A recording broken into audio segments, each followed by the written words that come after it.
कसा आहे हार्दिक? खूप मस्त आहे. तसं बघायला गेलं ना तर लोक बोलतात की त्यांना खूप ऍटिट्यूडचा प्रॉब्लेम वगैरे आहे म्हणून. तुम्ही कधी त्यांना स्वतःहून ना लिटल भेटा त्यांना. नाही, इच्छा त्यात तर मला खूप आहे. कळेल त्यांनी की भेटलं, मी भेटायला तयार आहे आजपर्यंत. त्यांनी मला भेटलं. त्यांचं ना वेगळाच एक ऑर आहे. तुम्ही जेव्हा मी जेव्हा समजा तिथे बसलो आणि ते शूटवरून समोरून जातात असे ना, तर मग ते आवाज देऊन जातात समोरून की अरे पॅडी कसा आहे करून. मग ते लोक असं कोण नाही युजल आवाज देत की तू कसा आहे पॅडी वगैरे, आणि सगळं पूर्ण क्राऊड बघत असतो की अरे हे सगळं त्याच्याशी बोलतात वगैरे असं म्हणून. मग लोक मला डायरेक्टर मला विचारतात की अरे कब से काम कर रहे हो उनके साथ, कब से कर रहे हो, इतना पहचानते इतना जानते. मग ते एवढी त्यांच्यामध्ये हे आहे की ते एवढं समोरच्याला पण रिस्पेक्ट तेवढीच देतात. असं काय मुवमेंट झालता की तू डायरेक्ट म्हणजे फिदाच झालता डायरेक्ट हार्दिक वरती, असं काय? नाही तसं तर असं काय झालं, पण असं आहे की प्रत्येक वेळी शूटमध्ये जे काही असतं ना की समजा काही चूक वगैरे होत असेल किंवा मग काही शॉट देताना काही डिफिकल्टी होत असेल तर मग हार्दिक स्वतः बोलतच साईडला.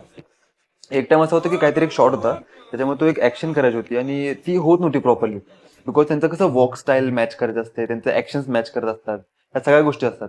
मग हार्दिकने मला सेपरेटली साईडला बोलवलं आणि मला सांगत होते की कसं कर, म्हणजे असं कर तसं कर, त्यानुसार ते बरोबर होईल. आणि सगळं क्रू तो 2 मिनिटं थांबलेला असतात की अच्छा ह्यांचं बोलणं होते मग आपण स्टार्ट करू शूट म्हणून. पण त्यावेळी एक होतं की लोकांना माहिती ना आमचं बोलणं काय चालू आहे, आम्ही तो गपचूप म्हणून हार्दिक म्हणून सांगत होतो की असं कर तसं कर म्हणून. लोकांना वाटतं की ह्यांचं काय ते पर्सनल टॉक वगैरे चालू आहे.